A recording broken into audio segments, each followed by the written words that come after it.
Hi people, this is finally the last episode of the clock experiment. You can see it's the 14th. I believe I started this on the 6th and it was supposed to last a week. I've been kind of bad about this. So, whoops. So, yeah, here we go. I'm going to go through all of the clocks individually and show which ones have drifted the most. So this one will be a fairly long episode, at least 8 minutes, because we have 1, 2, 3, 4, 5, 6, 7, 8 different clocks to do. So yeah, I'll just come up here and start with the Timex, and we'll work our way down.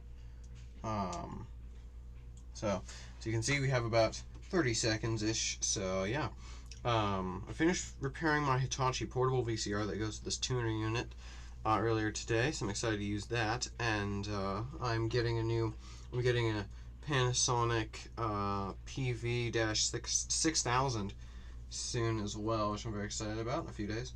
We'll be repairing that too. There we go. About 3 seconds off from our baseline clock here. So now we'll go down. See if I can position this about. Let's see. I'm going to move these clocks around a bit and position these next to each other here. So get that about there, and then I can get the baseline clock and put it here, and then bam, you'll be able to see when this ticks over. So you can see we have about 40 seconds. It should only take about 10, 12 or so, with how fast this thing is running. You can see this one also has a date on it, 7/14.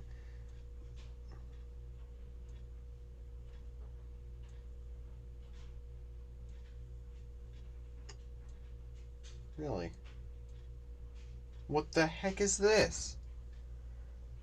What on earth? Why is it 1 second now? What? What? This thing is confusing. Okay then. So that one is 1 second, within 1 second of this clock now. It was about 7 to 8 seconds last episode, so that's very interesting. So now I'll come get the Windsor and the baseline clock. It's a Lacrosse Technologies. So you can see that's 10:59. We'll see. You can click to 11. That'll be fun. So we'll see about this one.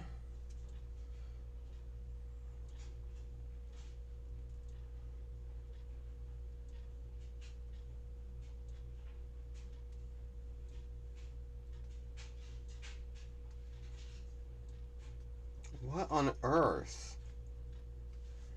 Why is it... What? Why are these all accurate again? I'm so confused. What? Okay then, I guess it's just accurate now. So I will quickly move the baseline clock so I can move the Windsor out of the way, so I can put the this thing with the Spartus, so we can see that comparison there. I imagine this will also be about within 1 second or so, which is fascinating. It's like that. That's really weird. That's all of a sudden, yeah. There we go. That one's about perfect. Oh my goodness, what the heck? That is really interesting and really odd. Okay then. We can also from here see the Hitachi portable VCR tuner unit, video tuner there. I don't know if you can read that. This thing doesn't have very good focus, so yeah, we'll just focus on that one for the next 30 seconds or so. Why the heck have they all equalized again? I'm so confused. What on earth? Like, I filmed the rest of this. What the heck? Okay. I don't know if this is some irregularity, some fluke, but that is fascinating. Let's see how this one is.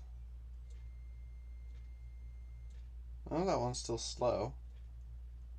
By about 3 seconds. Okay, so this one stayed somewhat the same. It's about 3 seconds. I believe it was about 4 seconds. So, that is interesting. I'm going to move the Spartus and the tuner unit a bit, so that I can get it in. I can get the baseline clock in frame with this Magnavox VCR here. Ooh, it's nice and stuck to the top of it. Ooh, it's nice and warm under where that was. Nice. Okay, gonna move that a tad. Gonna move back that a tad. That's definitely very stable. And then I'll put this here, and we'll see how close this one is. If it's still about 8 seconds. Man, this is fascinating. 2, 3, 4. Yeah, it's about 8-9 seconds for this one. So these two at least have stayed the same. So I wonder what changed with these three here that made them go back in sync. That is strange. Okay then. So I'm just going to put this here. I'm going to hold it in place because I don't really have a good way to do this for this clock without compromising the integrity of this entire already not very integrity stack. So there we go. We'll see how much this is.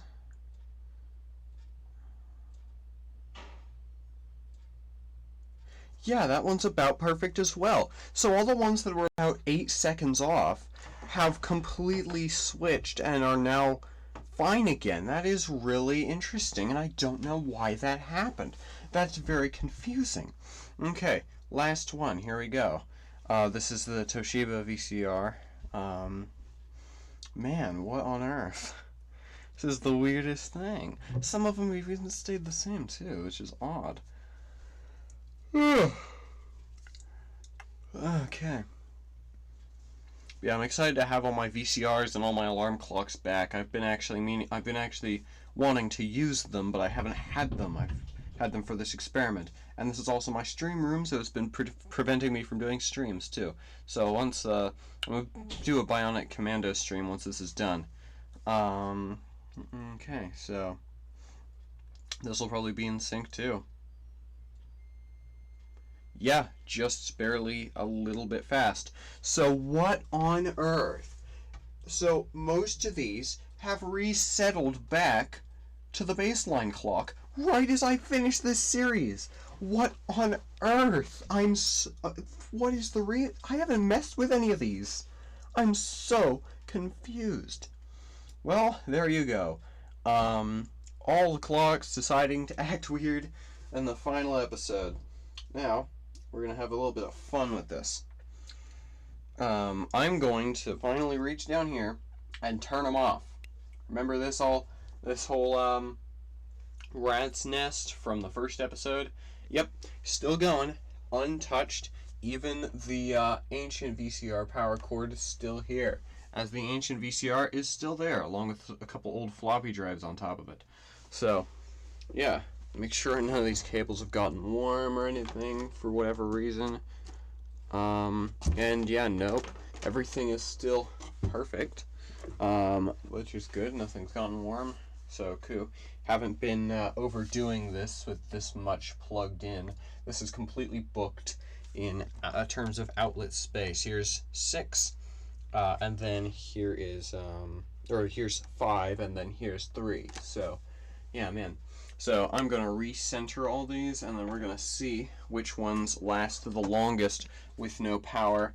This won't be including the baseline clock, because that's actually the clock we have and use out of this room. So, Here we go.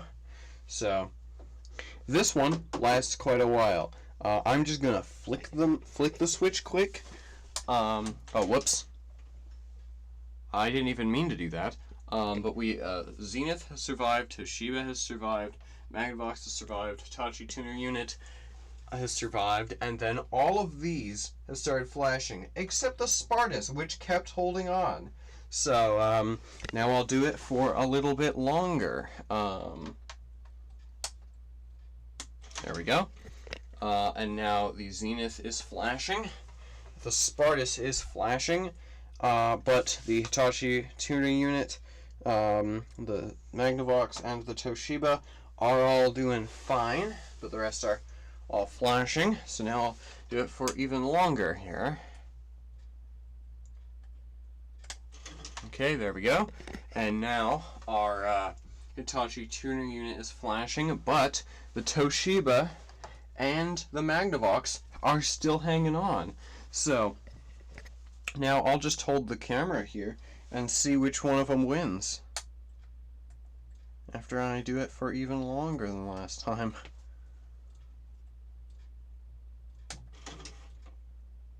No, they're both back. Okay, even longer. Man, I thought the Toshiba one actually died pretty quickly last time I checked this, so cool. Both back again.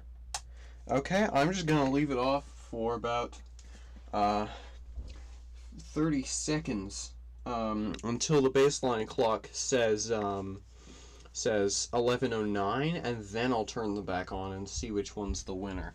I believe this one can last about a minute, but I'm not sure about this one. This is lasting longer than I thought. So, so I'll turn it back on in just a bit. 5, 4, 3, 2, 1, bam. Oh, there we go.